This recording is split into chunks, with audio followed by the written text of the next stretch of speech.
ಪ್ರಕಾಶದಲ್ಲಿ ಯಾವುದು ನಿನಗೆ ನಾರದರಿಂದ ಉಪದಿಷ್ಟವಾಗಿತ್ತು ಅದನ್ನು ಮಂಥನಗೈದು ರಹಸ್ಯವಾಗಿ ಅಡಗಿದಂತಹ ತತ್ವಗಳನ್ನು ಕೂಡಿ ಜೊತೆಗೂಡಿಸಿಕೊಂಡು ಕಥಾನಕವನ್ನು ಬರೆಯುವುದಾಗಿ ಹೇಳಿ ಅದು ಒಂದು ಸಿಂಗರದ ಕಪ್ಪವಾಗಿ ಹೋಯಿತು, ಮಹಾಕಾವ್ಯವಾಯಿತು. ಅಂತರಂಗದ ಕದವು ತೆರೆದು ಹೃದಯದಲ್ಲಿ ಬೀಜವಾಪನವಾಗಿದ್ದಂತಹ ಆ ವೃಕ್ಷ ಪಲ್ಲವಿಸಿ ಕುಸುಮಿತವಾಗಿ ಮಹಾವೃಕ್ಷವಾಗಿ ಬೆಳೆದು ಹೋಯಿತು. ರಾಮಾಯಣ ಕಾವ್ಯವೆಂಬಂತಹ ರಾಮಸ್ಯ ಅಯನು ನನ್ನ ಆ ಹೃದಯ ಮಂದಿರದ ಪರಮಮೂರ್ತಿಯಾದಂತಹ ರಾಮರಾಯನ ರಾಮಾಯಣವಾಗಿ ಲೋಕಕ್ಕೆ ಕಾಣಿಸಿಕೊಳ್ಳುವುದಕ್ಕೆ ಸನ್ನದ್ಧವಾಗಿ ಹೋಯಿತು. ಅದರ ಆ ಮಹಾವೃಕ್ಷದ ಒಂದು ಶಾಖೆಯಲ್ಲಿ ಕುಳಿತು ಕೋಕಿಲವಾಗಿ ಕೂಜಲವನ್ನು ಮಾಡುವಂತಹ ಆನಂದ ನನ್ನ ಮನಕ್ಕೆ ಪ್ರಾಪ್ತವಾಯಿತು. ಇದಕ್ಕಿಂತ ಪರಮ ಸೌಭಾಗ್ಯ ನನಗೆ ಇನ್ನೇನು ಬೇಕು? ಪಾಠ್ಯಂ ಗೇಯಂ ಚ ಮಧುರಂ, ಪಾಠ್ಯವಾಗಿಯೂ ಗೇಯವಾಗಿಯೂ ಮಧುರವಾಗಿಯೂ ಇರುವಂತಹದ್ದು, ತ್ರಿಕಾಲಕ್ಕೆ ಬದ್ಧವಾದದ್ದು, ಸಪ್ತಕಾಲಗಳಿಗೆ ನಿಬದ್ಧವಾದದ್ದು, ಪ್ರಮಾಣಗಳಿಂದ ಕೂಡಿದಂತಹದ್ದು, ತಂತ್ರಿ ಲಯ ಸಮನ್ವಿತಂ, ವಾದನವನ್ನು ಮಾಡುವುದಕ್ಕೂ ಯೋಗ್ಯವಾದ್ದು. ಹಾಗಿದ್ದರೆ ಆ ರೀತಿಯಲ್ಲಿ ಲೋಕಮುಖಕ್ಕೆ ಇದು ಕಾಣಿಸಿಕೊಳ್ಳಬೇಡುವೆ? ಇದನ್ನು ಹಾಡುವಂತವರು, ಇದನ್ನು ಆಲಾಪನೆಯನ್ನು ಮಾಡಿ ಲೋಕಕ್ಕೆ ತೋರಿಸುವಂತವರು ಯಾರಿದ್ದಾರೆ? ಅಂತಹ ಯೋಗ್ಯತಾವಂತರು ಈ ಪೃಥ್ವಿಯಲ್ಲಿ ಯಾರಿದ್ದಾರೆ ಎಂಬಂತಹ ಚಿಂತೆಯೇ ನನ್ನ ಮನದಲ್ಲಿ ಕಾಣ್ತಾ ಇದೆ. ಹಾಗೆ ಬರುತ್ತಾ ಎಂದಿನಂತೆ ಈ ವನಾಂತರದಲ್ಲಿ ಸಾಗುತ್ತಿರುವಾಗ ಏನನ್ನು ಕೇಳುತ್ತಿರುವಂತಹ ಒಂದು ರೀತಿಯ ಆಕ್ರಂದನ.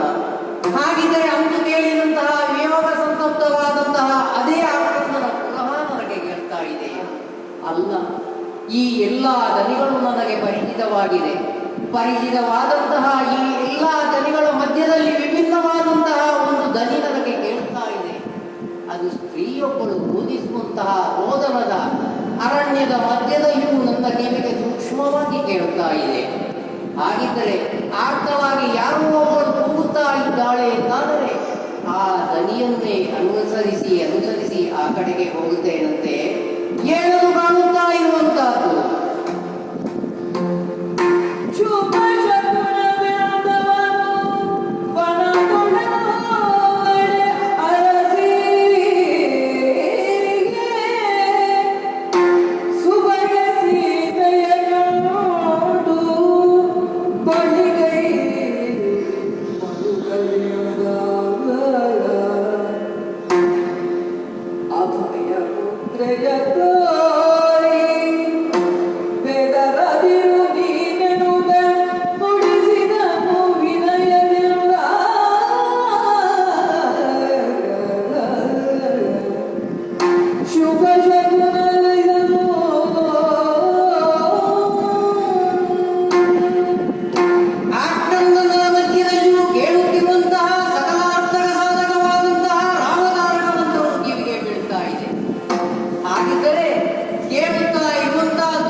ನೋಡುತ್ತಾ ಇರುವಂತೆ ವನದೇವಿಯು ಸಾಕ್ಷಾತ್ ರೂಪವನ್ನು ಧರಿಸಿ ಬಂದು ವೃಕ್ಷವೊಂದರ ಕೆಳಗೆ ರೋಧಿಸುತ್ತಾ ಇದ್ದಾಳು.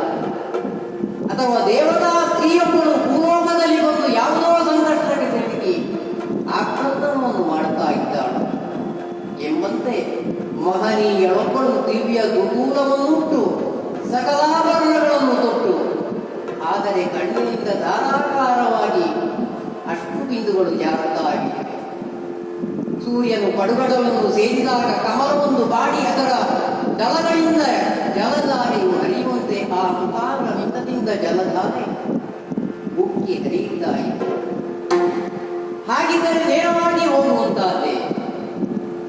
ಬಹುಶಃ ಏನನ್ನೋ ಯಾವುದನ್ನೋ ಕಂಡು ಬೆದರಿರಬಹುದಾದಂತಹ ಅವಳ ಮಧ್ಯದಲ್ಲಿ ಹೋಗುವಾಗ ನಾನು ಆರಂಭದಲ್ಲಿ ಅಭಯವನ್ನು ಹೀಗೆ ವೇಷದಿಂದ ಈ ಉಪಾಧಿಯಿಂದ ಗೌರವ ಭಾವವನ್ನು ಹೊಂದಬಹುದಾದರೂ ಕೂಡ ಕೆಲವೊಮ್ಮೆ ಸತ್ವವನ್ನು ಕಂಡು ಹೆದರಿದವನು ಸತ್ವಭ್ರಾಂತಿಯಿಂದ ರಜ್ಜುವನ್ನು ಕಂಡು ಭಯಭೀತಳಾಗುವಂತೆ ಹೆದರಬಹುದಲ್ವೇ? ಆದ್ದರಿಂದ ದೂರದಿಂದಲೇ ಅಭಯ ಮುದ್ರೆಯಲ್ಲಿದ್ದು ಅವಳನ್ನೇ ಮಾತಾಡಿಸ್ತೇನಂತೆ. ಯಾರಮ್ಮ ಯಾರಮ್ಮ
ಅಮ್ಮನಾಗುವುದಕ್ಕೆ ಹೊರಟಂತೆ ನಿನ್ನ ಆ ದೇಹಚರ್ಯವನ್ನು ಕಾಣುವಾಗ ಕಾಣುತ್ತಾರೆ.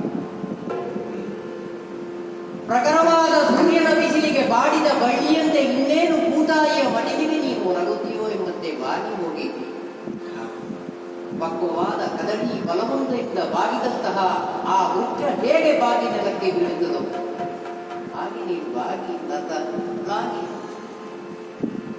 ನಿನ್ನ ಕಣ್ಣಿನಿಂದ ಬೀಳುತ್ತಿರುವಂತಹ ಆ ಜಲಧಾರೆಯಿಂದ ಆ ಜಾಗವೆಲ್ಲವೂ ಆರ್ದ್ರವಾಗಿ ಹೋಗಿದೆ.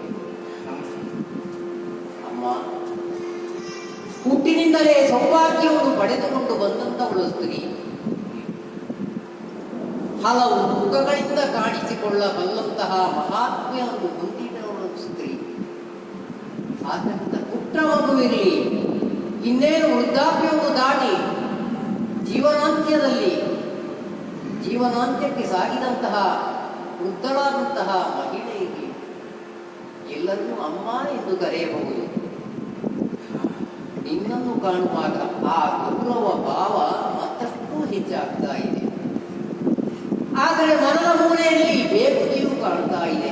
ಇಂತಹ ದಯನೀಯ ಸ್ಥಿತಿಯಲ್ಲಿ ಸರ್ವಲಕ್ಷಣ ಸಂಪನ್ನೆಯಾದಂತಹ ನಿನ್ನನ್ನು ಕಾಣುವಂತಾಯಿತಲ್ವೇ? ಆದರೆ ಈ ಆಕ್ರಂದನದ ಮಧ್ಯದಲ್ಲಿಯೂ ಕಿವಿಗೆ ಒಂದು ಸುಖವಾದಂತಹ ಶ್ರುತಿಬದ್ಧವಾದಂತಹ ಆ ಧ್ವನಿ ನನ್ನ ಕಿವಿಗೆ ಬಿದ್ದಿದೆ. ರಾಮ ರಾಮ, ನನ್ನ ಆರಾಧ್ಯ ಮೂರ್ತಿಯಾದಂತಹ ರಾಮನ ದಿವ್ಯ ಪದವನ್ನು, ರಾಮ ಪದ ಮಧುಪಾನ ಮತ್ತವಾದಂತಹ ಮೃಗವೊಂದು ಗುಂಜಾರವವನ್ನು ಹೇಗೆ ಮಾಡುತ್ತದೋ ಆ ರೀತಿಯ ಗುಂಜಾರವದಂತೆ ನನಗೆ ಕೇಳ್ತಾ ಇದೆ. ತಾಯಿ, ಹೊರಗಿನ ನೋಟಕ್ಕೆ ಎರಡು ಕೂಡ ವೈರುಧ್ಯವನ್ನು ಸಾಗುವುದಿದ್ರು ಈ ವೈರುಧ್ಯಕ್ಕೆ ಏನಾದರೂ ಸಂಬಂಧವಾಗಿದೆಯೋ? ನನ್ನನ್ನು ಕಂಡು ಹೆದರದಿರು. ಕೆಲವೊಮ್ಮೆ ಈ ಘೋರ ಕಾಂತಾರದಲ್ಲಿ ಯಾರು ಲೋಕಕಂಟಕರಾಗಿ ನಡೆಯುತ್ತಾರೋ ಅವರ ಮಾಯೆ ಎಂಬುದಾಗಿ ನೀವು ಪರಿಭ್ರಮಿಸಬಹುದು. ಆದ್ದರಿಂದಲೇ ಹಸ್ತದ ಮೂಲಕ ಅಭಯ ಮುದ್ರೆಯನ್ನು ನಿನಗಿಟ್ಟಿದ್ದೇನೆ. ನನ್ನನ್ನು ಕಾಣುವಾಗಲೂ ಬಹುಶಃ ನಿನಗೆ ಒಂದು ರೀತಿಯ ಗೌರವ ಭಾವ ಉತ್ಪನ್ನವಾಗಿರಲೂಬಹುದು. ಹೆದರಬೇಡ, ನಿನ್ನ ಇತಿವೃತ್ತಾಂತವನ್ನು ಹೇಳುವೆಯಾ ತಾಯಿ? ನೀವು ವಾಲ್ಮೀಕಿ ಎಂಬುದಾಗಿ ನನ್ನ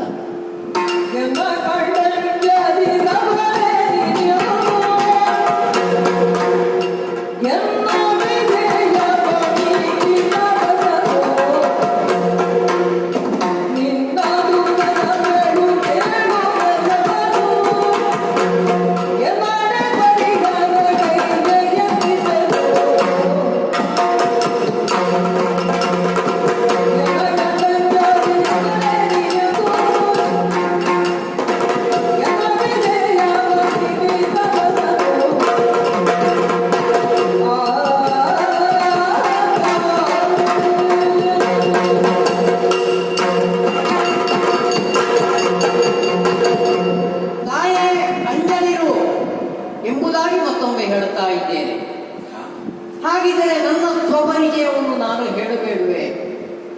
ಇಲ್ಲೇ ಅನತಿ ದೂರದಲ್ಲಿ ನನ್ನ ಆಶ್ರಮವಿದೆ. ವಾಲ್ಮೀಕಿ ಎಂಬುದಾಗಿ ನನ್ನ ಹೆಸರು.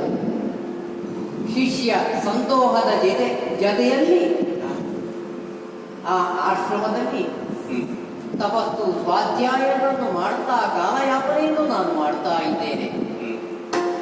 ಹೃದಯ ಮಂದಿರದಲ್ಲಿ ನೀವು ಹೇಳುವಂತಹ ಆ ರಾಮ ತಾರಕ ಮಂತ್ರವನ್ನು ಮನದಲ್ಲಿ ಹೃದಯದಲ್ಲಿ ತುಂಬಿಕೊಂಡು ನನ್ನ ಜನ್ಮ ಸಾರ್ಥಕ ಎಂಬುದಾಗಿ ಭಾವಿಸುತ್ತಾ ಕಾಲವನ್ನು ಕಳೆಯುತ್ತಾ ಇದ್ದೇನಮ್ಮ. ಇದು ನನ್ನ ಪರಿಚಯವಾಯಿತು. ನೀನು ಯಾರು ಎಂಬುದಾಗಿ ಹೇಳುವೆಯ? ಯಾಕೆ ಇಂತಹ ನಿನಗೆ ದಯನೀಯವಾದ ಸ್ಥಿತಿ ಒದಗಿ ಬಂತು ಹೇಳ್ತೀಯಾ? ನೀವಾಡಿದ ಮಾತುಗಳನ್ನೆಲ್ಲ ನಂಬುತ್ತೇನೆ. ನಂಬಿ ನಾನು ಯಾರು ಅನ್ನುವುದನ್ನು ಆಡುತ್ತೇನೆ.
ವರ್ಣ ಕುಟೀರದ ಒಳಗೆ ನಾವಿದ್ರು ಹೊರಗೆ ಬಾರದಂತೆ ಭದ್ರವಾದಂತಹ 7 ರೇಖೆಗಳಿದ್ರು. ಹೊರಗಿನಿಂದ ಭಿಕ್ಷಾದೇಹಿ ಅಂತ ಹೇಳಿದ ಮಾತನ್ನು ಕೇಳಿ ಭ್ರಮಿತಳಾಗಿದ್ದೆ. ನನ್ನ ಕಣ್ಣಂಬಾಗದಲ್ಲಿ ಕಾಣಿಸಿಕೊಂಡಂತಹ ಸನ್ಯಾಸಿ ನಿಜ ಅಂತ ನಂಬಿದ್ದೆ. ಆಗ ವರ್ಣ ಕುಟೀರವಾಗಿತ್ತು. ಈಗ ಅನಾಥೆಯಾಗಿ ಅಸಹಾಯಗಳಾಗಿ ಕಾನನದ ಮಧ್ಯದಲ್ಲಿ ಕುಸಿದು ಕುಳಿತವಳಿದ್ದೇನೆ. ನೀವು ಹೇಳ್ತೀರಲ್ಲ ರಾಮತಾರಕ ಮಂತ್ರ ನನ್ನ ಆರಾಧ್ಯ ದೈವ. ಪ್ರಭು, ಯಾರನ್ನು ನೀವು ಆರಾಧ್ಯ ದೈವ ಅಂತ ಹೇಳ್ತೀರೋ ನನ್ನ ಆರಾಧ್ಯ ಮೂರ್ತಿ ನನ್ನ ಕಲ್ವಿನಲ್ಲೋ ನನ್ನ ಮನದಲ್ಲೋ ನನ್ನ ಮಾತಿನಲ್ಲೋ ಅವರನ್ನು ಬಿಟ್ಟು ಇನ್ನೊಬ್ಬರಿಲ್ಲ ಅಂತ ಇಲ್ಲಿಯವರೆಗೆ ತಿಳಿದು ಮಾಡಿ ಬದುಕಿದವಳು. ಇನ್ನು ಮುಂದೆ ಅವರೇ ನನಗೆ ಗತಿ ಅಂತ ನಾನು ಭಾವಿಸಿದವಳು. ಹಾಗಿದ್ದರೆ ಅಯೋಧ್ಯೆಯಿಂದ ಹೊರಟಿದ್ದೆ. ಅಯೋಧ್ಯೆಯಿಂದ ಹೊರಡುವ ಕಾಲದಲ್ಲಿ ಋಷಿಗಳ ಆಶ್ರಮವನ್ನು ನೋಡಬೇಕು, ಅವರಿಗೆ ಕಾಣಿಕೆಯನ್ನು ಕೊಡಬೇಕು, ಋಷಿ ಪತ್ನಿಯರಿಗೆ ಆಭರಣಗಳನ್ನು ಕೊಡಬೇಕು ಅನ್ನುವಂತಹ ಅಪೇಕ್ಷೆ ಇತ್ತು. ಯಾವುದನ್ನೆಲ್ಲ ಸಂತೋಷದಿಂದ ನಾನು ರಥದಲ್ಲಿ ಏರಿಸಿ ತಂದಿದ್ದೇನೋ ಆ ರಥ ಮರಳಿ ಅಯೋಧ್ಯೆಯ ಕಡೆಗೆ ಹೋಗಿದೆ ಪ್ರಭು. ಈಗ ನನ್ನ ಮುಂದೆ ಕಾಣಿಸಿಕೊಂಡಂತಹ ಮಹರ್ಷಿಗಳಾದ ನಿಮಗೆ ಕೊಡಬೇಕು ಅಂತ ನಾನು ಆಲೋಚನೆ ಮಾಡಿದ್ರು ನನ್ನಲ್ಲಿರುವುದು ಒಂದೇ. ನನ್ನ ಕಣ್ಣಿನಿಂದ ಧಾರಾಕಾರವಾಗಿ ಸುರಿಯುತ್ತಿರುವಂತಹ ಕಂಬನಿಯನ್ನೇ ನನ್ನೊಳಗಿರುವ ವಿಷಾದವನ್ನೇ ಸೂತ್ರವನ್ನಾಗಿ ದಾರವನ್ನಾಗಿ ಬಳಸಿ ಆ ವಿಷಾದದ ಹಾರವನ್ನೇ ನಿಮ್ಮ ಪಾದಕ್ಕೆ ಕಾಣಿಕೆಯಾಗಿ ಕೊಡಬೇಕು. ಬಿಟ್ಟರೆ ಬೇರೆ ಹಾಗಿದ್ದರೆ ನೀನು ಜನಕ ಜಾತೆ, ಅಯೋಧ್ಯೆ ರಾಮನ ಮಡದಿ, ಜಾನಕಿ ಸೀತೆ, ನಾನೇ ಜಾನಕಿ. ಅಯ್ಯೋ, ಎಂತಹ ವಿಭ್ರಮೆಗೆ ನಾನು ಒಳಗಾಗಿದ್ದೇನೆ. ಇವಳು ಜಾನಕಿಯೇ. ಹಾಗಿದ್ರೆ ಏನನ್ನು ನಾನು ಕಾಣುತ್ತಾ ಇದ್ದೇನೆ?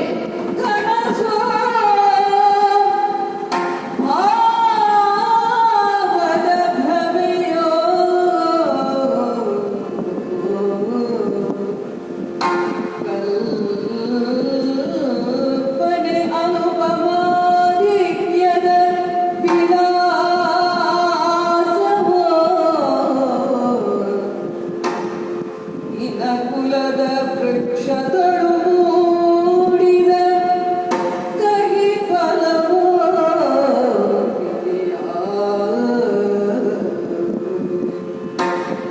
ಮನದ ಹಂಚಿಗೆ ಅರಿವಡಾರಣ ಎನ್ನುತ್ತ ವಿಭ್ರಮೆಯಾದ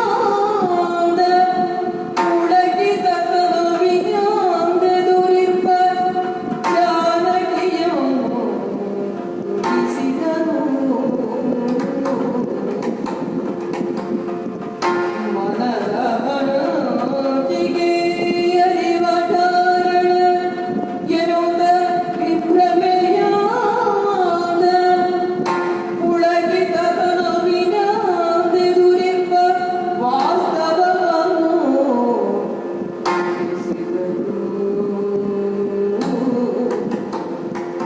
ಕನಸೋ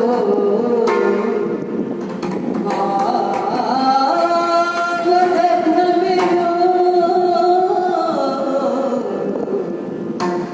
ಕನಸೋ ಈ ಚರ್ಮಚಕ್ಷುಗಳಿಂದ ಏನನ್ನು ನಾನು ಕಾಣುತ್ತಾ ಇದ್ದೇನೆ. ಹಗಲು ಬೆಳಕಿನಷ್ಟೇ ನಿಚ್ಚಳವಾಗಿ ಗೋಚರಿಸುತ್ತಾ ಇರುವ ಈ ಸತ್ಯವನ್ನು ಮನಸ್ಸು ಅರಗಿಸಿಕೊಳ್ಳುವುದಕ್ಕೆ ಒಪ್ಪುತ್ತಾ ಇದೆ. ಹಾಗಿದ್ದರೆ ಈ ಕಣ್ಣುಗಳಿಂದ ಕಂಡಂತಹದ್ದು ಸತ್ಯವಲ್ಲವೇ? ಕನಸಿನಲ್ಲಿರುವುದಕ್ಕೆ ಅಥವಾ ಕಂಡಂತಹ ಸತ್ಯವನ್ನು ಒಪ್ಪದೇ ಇರುವುದಕ್ಕೆ ಇರುವಂತವನೇ ಈ ವಾಲ್ಮೀಕಿ ಮಹರ್ಷಿ. ಹಾಗೆ ಹೇಗೆ ಇಂತಹ ಪರಿಸ್ಥಿತಿ ನಿರ್ಮಾಣವಾಗಿ ಹೋಯಿತು? ಭ್ರಮೆಗೆ ನಾನು ಒಳಗಾದರೆ ಹೃದಯದಲ್ಲಿ ಕಂಡರಿಸಿದಂತಹ ಆ ನನ್ನ ಅರಸನ ಅರಸಿ ಈ ರೀತಿಯಲ್ಲಿ ಕಾಣಬೇಕಾದಂತಹ ಪರಿಸ್ಥಿತಿ ನಿರ್ಮಾಣವಾಗುತ್ತದೆ ಎಂಬುದಾಗಿ ನಾನು ಊಹಿಸಿದ್ದೇನೆ. ಹಾಗಿದ್ದರೆ ಯದ್ವತ್ರಂ ತತ್ಸದೀಮತಃ ಎಂಬುದಾಗಿ ಹೇಳಿದಂತಹ ಮಾತು, ತತ್ವದೋ ದೃಷ್ಟ ಎಂಬುದಾಗಿ ಹೇಳಿದಂತಹ ಮಾತು ಎಲ್ಲವೂ ನಿಚ್ಚಳವಾಗಿ ನಿನ್ನ ಹೃದಯದ ಅಂತರಾಳದಲ್ಲಿ ಗೋಚರವಾಗುತ್ತದೆ ಎಂಬುದಾಗಿ ವಿಧಿ ಮತ್ತು ನಾರದರು ಹೇಳಿದಂತಹ ಮಾತು ಎಲ್ಲವೂ ಸುಳ್ಳಾದೀತೆ. ಹಾಗಿದ್ರೆ ಇದಕ್ಕೆ ಯಾವ ರೀತಿಯ ಸಮರ್ಥನೆಯನ್ನು ಕೊಡುವುದಕ್ಕೆ ಸಾಧ್ಯವಿದೆ? ವಿಧಿಯ ಆಟ ಎಂಬುದಾಗಿ ನಾವು ಹೇಳಿ ಸಮಾಧಾನಿಸಿಕೊಳ್ಳಬಹುದೇ? ಏನೊಂದು ಅರ್ಥವಾಗುತ್ತಾ ಇಲ್ಲ. ಹಾಗಿದ್ದರೆ ಅದರ ಮಧ್ಯದಲ್ಲಿಯೂ ನನ್ನ ಆ ದೇವನ ಅರಸಿಯನ್ನು ಕಾಣುವಾಗ ಮನ ಪುಳಕಿತವಾಗುತ್ತಾ ಇದೆ. ಹಾಗಿದ್ದರೆ ಈ ವಾಸ್ತವವನ್ನು ನಾನು ಒಪ್ಪಿಕೊಳ್ಳಬೇಡುವೆ? ತಾಯೇ, ನನ್ನ ಕಾವ್ಯದ ನಾಯಕಿಯಾದಂತಹ ಜಾನಕಿಯೇ ಏನಾಗಿ ಹೋಗಿದಮ್ಮ ಇದು? ಮಾತೆ ಜಾನಕಿಯ ಕಾವ್ಯದ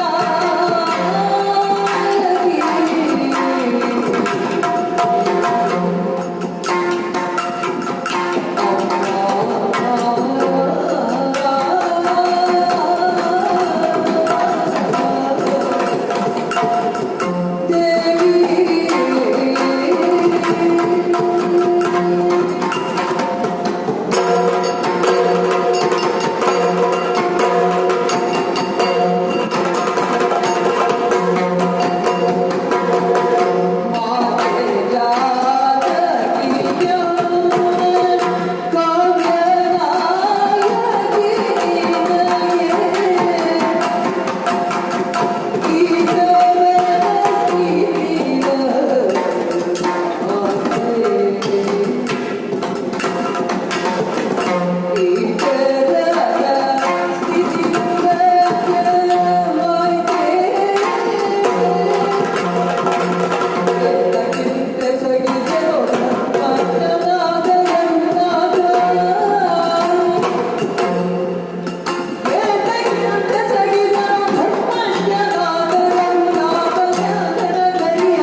ಹೇಳಿಕೊಂಡಂತಿದೆ.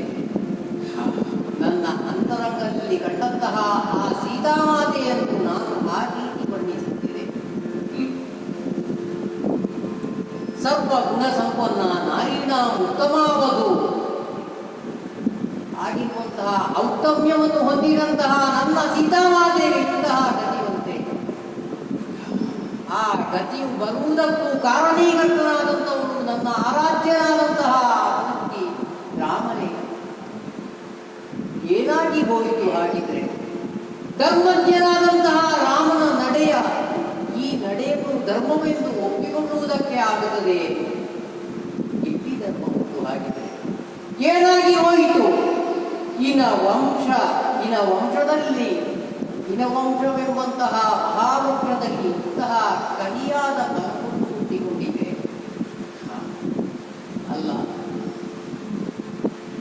ಕಮಲವನ್ನು ಬಿಟ್ಟು ಮಧುವಿನ ಭ್ರಾಂತಿಯಿಂದ ಪಾಲಾಶದ ಕಡೆಗೆ ಧಾವಿಸುವಂತಹ ಒಂದು ಮೃಗದಂತಾಗಿ ಹೋಯಿತೆ ಈ ನಡೆ. ತನ್ನ ಬಳಿ ಇರುವಂತಹ ಆ ಮಹಾರತ್ನವನ್ನು ತ್ಯಾಗ ಮಾಡುವಂತಹ ಅಂತಹ ಒಂದು ಕಠಿಣವಾದಂತಹ ನಡೆಗೆ ಯಾಕೆ ನನ್ನ ದೇವ ಉಪಕ್ರಮಿಸಿದ? ಒಂದು ಅರ್ಥವಾಗ್ತಿಲ್ಲ. ಹಾಗಿತ್ತು ನನ್ನ ಆರಾಧ್ಯ ಮೂರ್ತಿಯನ್ನು ನಾನು ಹೇಗೆ ದೂರುವಂತಹದ್ದು, ಹೇಗೆ ಅಪಚಾರವನ್ನು ಕಲ್ಪಿಸಿಕೊಳ್ಳುವಂತಹದ್ದು? ಹಾಗಿದ್ರೆ ನಾನು ಒಳಗಿದ್ದಂತಹ ಕಾವ್ಯಗುಣ ಕೇವಲ ಕಾವ್ಯವಾಗಿ ಹೋಯಿತೆ, ತಪ್ಪಿ ಹೋಯಿತು. ಒಂದು ಅರ್ಥವಾಗ್ತಾ ಇಲ್ಲ. ಹೃದಯ ದುಃಖದಿಂದ ತಳಮಳಿಸುತ್ತಾ ಇದೆ. ಏನಾಗಿ ಹೋಯಿತು ಇದು? ಸ್ವಾಮಿ, ನನ್ನ ಪ್ರಭುವಿನ ಕುರಿತಾಗಿ ನಿಮಗೆ ಶಂಕೆ, ತಪ್ಪಿಯೂ ಹಾಗೆ ಹೇಳಬೇಡಿ. ಏನಾಯಿತು? ಸೀತೆಯಾದರ ರಮಣ ನೀತಿ ತಪ್ಪಿದುದಿಲ್ಲ.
ಈ ಮಾತು ಆಡಿಸಿ ಇನ ವೃಕ್ಷದಲ್ಲಿ ಕಾಣಿಸಿಕೊಂಡ ಕಾಗಿ ಫಲವನ್ನು ಆಡಿದರು.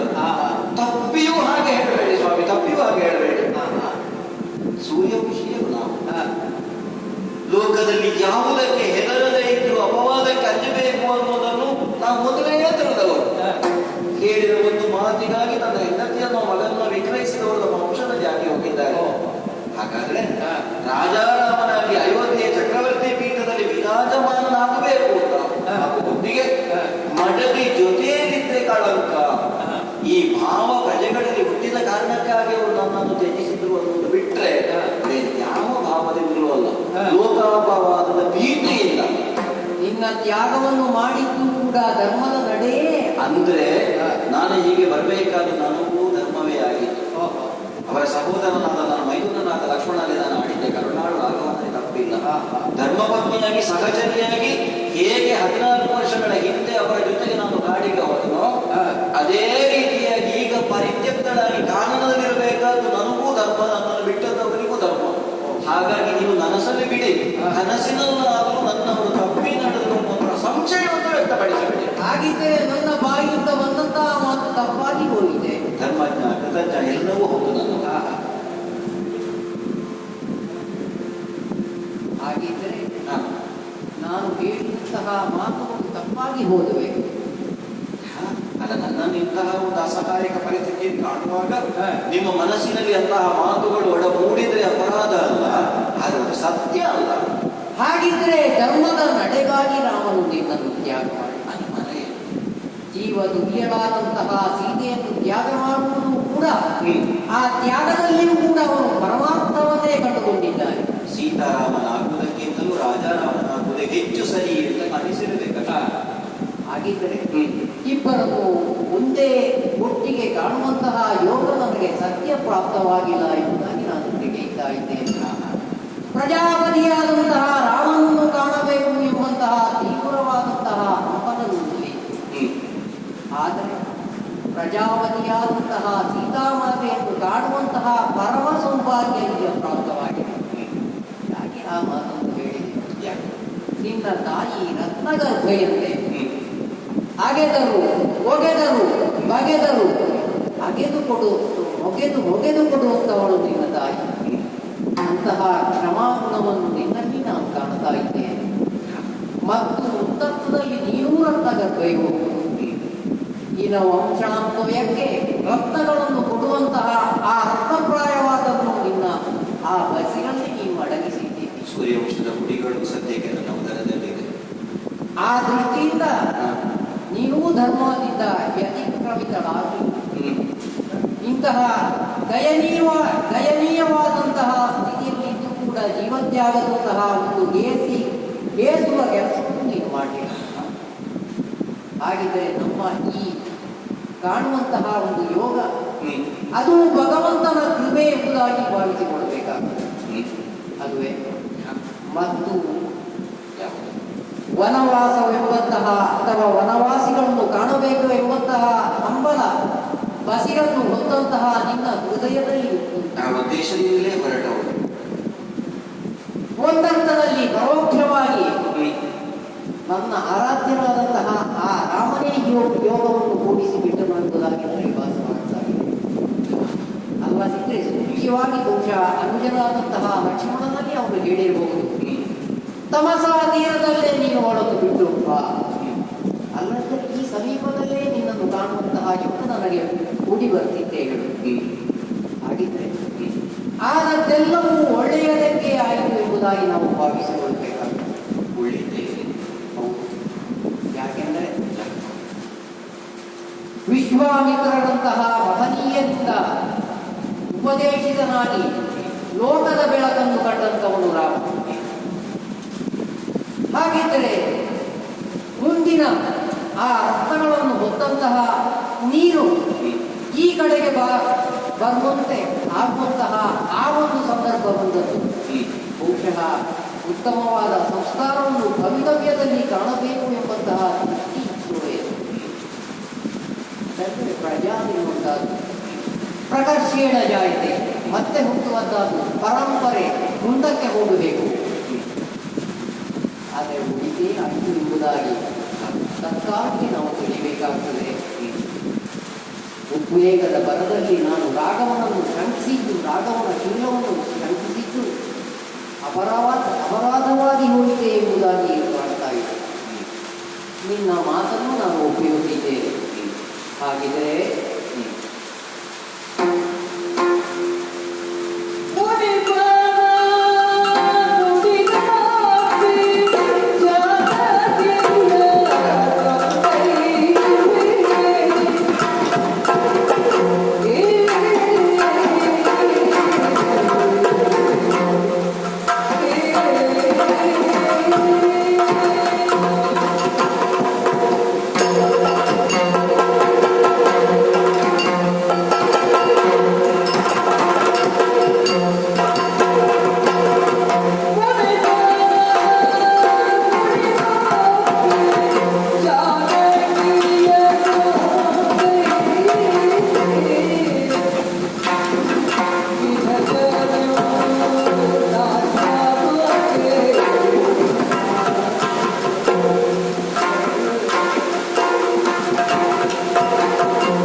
ಎಲ್ಲವನ್ನು ಈಗ ಪರಾಂಬರಿಸುವಾಗ ಆಗದ್ದೆಲ್ಲ ಒಳಿತೇ ಆಯಿತು ಎಂಬುದಾಗಿ ನನಗೆ ಭಾಸವಾಗ್ತಾ ಇದೆ. ಹಾಗಿದ್ದರೆ ಕಣ್ಣಿನಿಂದ ಧಾರಾಕಾರವಾಗಿ ಸುರಿಯುತ್ತಿರುವಂತಹ ಕಂಬನಿಯನ್ನು ನೀನು ಒರೆಸಿಕೊಂಡಿದ್ದೀರಿ. ಮುದುಡಿ ಹೋದಂತಹ ಮುಖದಲ್ಲಿ ಎಳೆಯ ಬೆಳಗೊಂದು ನನಗೆ ಗೋಚರಿಸ್ತಾ ಇದೆ. ನಿಮ್ಮ ಮಾತುಗಳನ್ನು ಕೇಳಿ ಏನೋ ಒಂದು ಭರವಸೆ. ಹಾಗಿದ್ದರೆ ಜನಕ ನಂದನಿ ನನ್ನನ್ನು ತಿಳಿದಿದೆ ಎಂಬುದಾಗಿ ನಾನು ಭಾವಿಸಿಕೊಂಡಿದ್ದೇನೆ. ಮಹರ್ಷಿ ವಾಲ್ಮೀಕಿ ಅಲ್ಲದೆ ಒಂದರ್ಥದಲ್ಲಿ ನಿನಗೆ ಸೋದರನಂತೆ ಇರುವವನು ನಾನು. ಯಾಕೆ ಹೇಳ್ತಾ ಇದ್ದೇನೆ? ಭೂ ಜಾತರು ಭೂ ಶ್ರಮ ಎಂಬುದಾಗಿ ವಾಲ್ಮೀಕಕ್ಕೆ ಹೇಳ್ತಾರೆ. ಆ ವಾಲ್ಮೀಕರಿಂದ ಉದ್ಭವಿಸಿದಂಥವನು ನಾನು. ಒಂದರ್ಥದಲ್ಲಿ ನಿನ್ನ ಸಹೋದರ ಅಣ್ಣನೋಪಾದಿಯಲ್ಲಿರುವಂಥವನು. ಹಾಗಿದ್ದರೆ ಆ ತವರು ಮನೆಯ ತುಂಬು ಗರ್ಭಿಣಿಯಾದವಳು ತವರು ಮನೆಯಲ್ಲಿ ಯಾವ ರೀತಿಯ ಆ ಸುರಕ್ಷತೆಯನ್ನು ನೆಮ್ಮದಿಯನ್ನು ಕಾಣ್ತಾನೋ ಆ ನೆಮ್ಮದಿಯನ್ನು ಒದಗಿಸಿಕೊಡಬೇಕಾದಂತಹ ಕರ್ತವ್ಯ ನನ್ನ ಗೊತ್ತಿದೆ. ಅನುಮಯದ ಮಾತುಗಳಿಂದ ನಿನ್ನನ್ನು ಸಂತೈಸಿದ್ದೇನೆ. ಧನ್ಯನಾದ ಹೃದಯ ನೆಮ್ಮದಿಯನ್ನು ಮುಟ್ಟುವಂತಹ ಆ ಸ್ಥಿತಿ ಗೋಚರವಾಗ್ತಾ ಇದೆ ನನಗೆ. ಹಾಗಿದ್ದರೆ ಈ ಸಮೀಪದಲ್ಲಿ ನಮ್ಮ ಆಶ್ರಮವಿದೆ. ಪ್ರಕೃತಿ ರೀತಿಯ ಪರಸ್ಪರ ವಿರೋಧಗಳನ್ನು ಹುಟ್ಟಿದಂತಹ ಪ್ರಾಣಿಗಳು ಇಲ್ಲಿ ಕೂಡ ಪರಸ್ಪರ ನೆಮ್ಮದಿಯಿಂದ ಕಾಣುವಂತಹ ವಿಕೃತಿಯಿಂದ ಕಾಣುವಂತಹ ಸ್ಥಳ ಬರುತ್ತಾ ಇದ್ದಂತೆ ನಿನಗೆ ಗೋಚರವಾಗಿರಬಹುದು. ನಿನ್ನನ್ನು ಉಪಚರಿಸುವುದಕ್ಕೆ ತಾಯಿಯ